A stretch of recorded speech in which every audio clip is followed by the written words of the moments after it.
ever since the first time you opened up my world. Good morning student, मेरी कक्षा में आपका स्वागत है। कैसे हैं आप लोग? आई होप कि अच्छे होंगे। पिछली कक्षा में मैंने आपको गृह कार्य दिया था कि घर से पढ़कर आइएगा। उम्मीद करती हूँ कि आप सभी पढ़कर आए होंगे। तो चलिए सभी लोग अपनी अपनी बुक्स को निकालिए। जिनके पास बुक्स नहीं है वह अपना नोटबुक में नोट करते जाएंगे। तो चलिए स्टार्ट करते हैं आज की अभ्यास कार्य। निम्नलिखित शब्द समूह का क्रम ठीक करके दोबारा लिखें जिससे कि ये वाक्य बन जाए। आपको ये गलत वाक्य दिया गया है बुक्स में, उसको आपको सही तरीके से अरेंज करके लिखना है। तो पहला है, पौधा माली है लगा रहा। क्या आपको लगता है ये वाक्य सही है? मैंने पहले भी पिछले क्लास में बताया था कि वाक्य जब तक सही उसका पूरी अंग उसका कंप्लीट नहीं होगा तो वाक्य सही नहीं होगा। अक्सर बच्चे वाक्य बनाने जब आते हैं तो गलतियाँ करते हैं। तो दीजिए, इसका सही वाक्य होगा माली पौधा लगा रहा है। नेक्स्ट, मुझे है खाना आम यह। ये भी गलत है। इसको सही तरीके से इसका वाक्य होगा मुझे यह आम खाना है। नेक्स्ट, थर्ड, चहचहा है रही चिड़िया। तो इसका सही तरीके से वाक्य होगा चिड़िया चहचहा रही है। फोर्थ, विद्यालय छुट्टी की कल है। तो इसका सही वाक्य होगा कल विद्यालय की छुट्टी है। नंबर फिफ्थ एंड लास्ट, असहाय मदद चाहिए की करनी। तो इसको सही तरीके से लिखेंगे असहाय की मदद करनी चाहिए। चलिए, वाक्य सही हो गया। अब दूसरा प्रश्न है, निम्नलिखित वाक्यों से उद्देश्य और विधेय अलग करके दिए गए स्थान पर लिखो। आपको वाक्य दिया गया है और उद्देश्य इसमें से आपको छांट कर लिखना है कि उद्देश्य क्या है और विधेय क्या है। आइए देखते हैं। नंबर 1, पहला, श्रुति रंगोली बना रही है। इसमें से आप उद्देश्य कौन सी होगी और विधेय कौन सी है आपको छांट कर लिखना है। तो क्या है? श्रुति रंगोली बना रही है। तो इसमें श्रुति क्या हो जाएगी? उद्देश्य हो गया कर्ता, और रंगोली बना रही है उसका विधेय हो गया जो काम कर रही है। नेक्स्ट, शीला फिल्म देखने गई। तो शीला क्या हो जाएगा? उद्देश्य, और फिल्म देखने गई है वो विधेय में लिख देंगे। नेक्स्ट है, भाई दिल्ली गया है। तो भाई क्या हो गया? कर्ता, उद्देश्य, दिल्ली गया है विधेय हो गया। नंबर 4, शिकारी ने जाल बिछाया। तो शिकारी ने उद्देश्य हो गया और जाल बिछाया विधेय हो गया। नंबर 5, बच्चे शैतानी कर रहे थे। तो बच्चे क्या हो गया? उद्देश्य, और शैतानी कर रहे थे विधेय हो गया। 6th एंड लास्ट, अध्यापक प्रश्न पूछ रहे हैं। तो अध्यापक हो गया उद्देश्य, प्रश्न पूछ रहे हैं विधेय। तो प्रश्न कौन पूछ रहा है? अध्यापक पूछ रहे हैं। तो कर्ता कौन हो गया? अध्यापक। इस तरीके से आपको उद्देश्य और विधेय में छांट कर लिखना है। चलिए नेक्स्ट, थर्ड, सही वाक्य पर सही तथा गलत वाक्य पर गलत का चिन्ह लगाए। आपके पास कई वाक्य दिए गए हैं जो कि गलत है या सही है, मुझे नहीं पता, आई डोंट नो, बट आपको पता होना चाहिए क्योंकि आप पढ़कर आए हैं।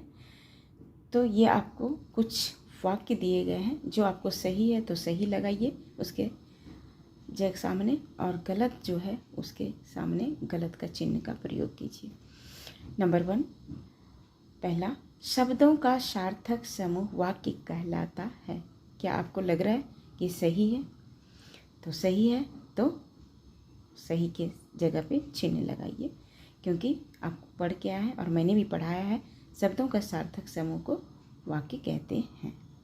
नेक्स्ट है दूसरा, उद्देश्य और विधेय से मिलकर वाक्य की रचना होती है। क्या आपको लग रहा है ये सही है या गलत? तो सही है। उद्देश्य और विधेय से मिलकर एक वाक्य को जोड़ता है, वाक्य के निर्माण करता है। तो यह सही है, तो सही की जगह पे चिन्ह का प्रयोग करेंगे। नेक्स्ट थर्ड, तीसरा, कर्ता ही उद्देश्य होता है। मैंने पहले ही बताया, जो काम करे उसे कर्ता कहते हैं। तो इसका उद्देश्य जो है कर्ता है, तो कर्ता ही उद्देश्य है, तो कर्ता के जगह पे सही चिन्ह का प्रयोग करते हैं। नेक्स्ट फोर्थ, जिसके बारे में कोई बात की जाए वह विधेय होता है। क्या ये सही है? नहीं। जिसके बारे में कोई बात की जाए वह उद्देश्य होता है, विधेय नहीं होता है। तो ये गलत है, तो इसके सामने गलत चिन्ह का प्रयोग, साइन का प्रयोग करेंगे। नंबर 5 एंड लास्ट, उद्देश्य के बारे में जो कहा जाए उसे विधेय कहते हैं। क्या आपको लग रहा है ये सही है या गलत? आप पढ़ के आए हैं, इसका मतलब है कि आप सही लगाएंगे। तो उद्देश्य के बारे में जो कुछ कहा जाए उसे हम विधेय कहते हैं। ये सही है, तो सही के जगह पे चिन्ह का प्रयोग करेंगे। आइए कुछ बहुकल्पी प्रश्न लिए हैं इसमें से, जिसे हम MCQ कहते हैं। ये भी आते हैं एग्ज़ाम में, पेपर में, और आगे के लिए इन द फ्यूचर बहुत ही अच्छा होगा। तो चलिए स्टार्ट करते हैं। नीचे दिए गए प्रश्नों के सही उत्तर पर सही चिन्ह का प्रयोग किए हैं। आपको 4 ऑप्शन दिया गया है, 4 विकल्प दिया गया है, और प्रश्न बोलते जाएंगे। जो सही है वो सही होगा, जिसमें उसका जो सही है उसको, माफ़ कीजिएगा, जो सही है उसको सही जगह पे टिक मार देना है आपको। पहला, वाक्य के 2 अंग होते हैं। ऑप्शन क, कर्ता और कर्म, ख, कर्ता और क्रिया, ग, उद्देश्य और विधेय, घ, इनमें से कोई नहीं। तो वाक्य के 2 मुख्य अंग कौन कौन होते हैं? पहले पढ़ा चुकी हूँ मैं, उद्देश्य और विधेय। तो नंबर ग में आपको सही चिन्ह का प्रयोग करना है। नेक्स्ट दूसरा, रचना के आधार पर वाक्य के भेद होते हैं। क 4, ख 3, ग 5, घ 2। तो रचना के आधार पर वाक्य के कितने भेद होते हैं? 3 भेद होते हैं, सरल, संयुक्त और मिश्र। तो आपको 3 के जगह पे सही चिन्ह का प्रयोग करना है। नेक्स्ट थर्ड, माँ की ममता अपने हर बच्चों के लिए समान होती है। इस वाक्य में उद्देश्य क्या है? तो देखा आपने, माँ की ममता अपने हर बच्चों के लिए समान होती है, राइट। एक अगर चाइल्ड है माँ के पास, तो उसके लिए एक बच्चा है तो उसके लिए उतना ही प्यार है। अगर उसके पास 4 चिल्ड्रन हैं तो आपके उस माँ के लिए चारों बच्चे के लिए समान ममता, उसकी हर माँ की ममता जो है चारों बच्चों के लिए समान होती है। तो पहला है क, माँ की ममता, ऑप्शन ख, हर बच्चे, ऑप्शन ग, समान होती है, घ, इनमें से कोई नहीं। तो इस वाक्य में पूछ रहा है उद्देश्य, तो कर्ता क्या है? उद्देश्य कर्ता होती है, तो आपको माँ की ममता पे सही चिन्ह का प्रयोग करना है। नेक्स्ट फोर्थ, चौथा, शेर ने हिरन पर हमला किया। इस वाक्य में विधेय है। ऑप्शन क, हमला किया, ख, हिरन, ग, शेर ने, घ, हिरन पर हमला किया। तो आप क्या कह रहे हैं? विधेय। तो विधेय में आपको क्या हो गया? उद्देश्य हो गया शेर ने, और विधेय हो गया हिरन पर हमला किया। जो इस पे कर्ता ने करता है काम, उस पे विधेय हो गया। तो हिरन पर हमला किया, ऑप्शन घ पे सही चिन्ह का प्रयोग करना है। नंबर 5, 5वां, अंतरिक्ष यान चांद पर पहुंच गया। इस वाक्य में उद्देश्य है।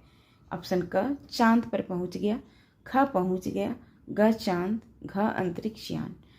तो अभी फ़िलहाल अभी आप देखिएगा 23 अगस्त को आ रहा है, एक दिन के बाद कक्षा 3 में पहुंचने वाले हैं, सब लोग देखिएगा। तो अंतरिक्ष यान चांद पहुंच गया है, तो ऑप्शन क है, चांद पर पहुंच गया, ख, पहुंच गया, ग, चांद, घ, अंतरिक्ष यान। तो ऑप्शन क्या हो गया? कह रहा है उद्देश्य, कर्ता कौन हो गया? अंतरिक्ष यान। तो अंतरिक्ष यान, ऑप्शन घ पर चिन्ह का प्रयोग करना है।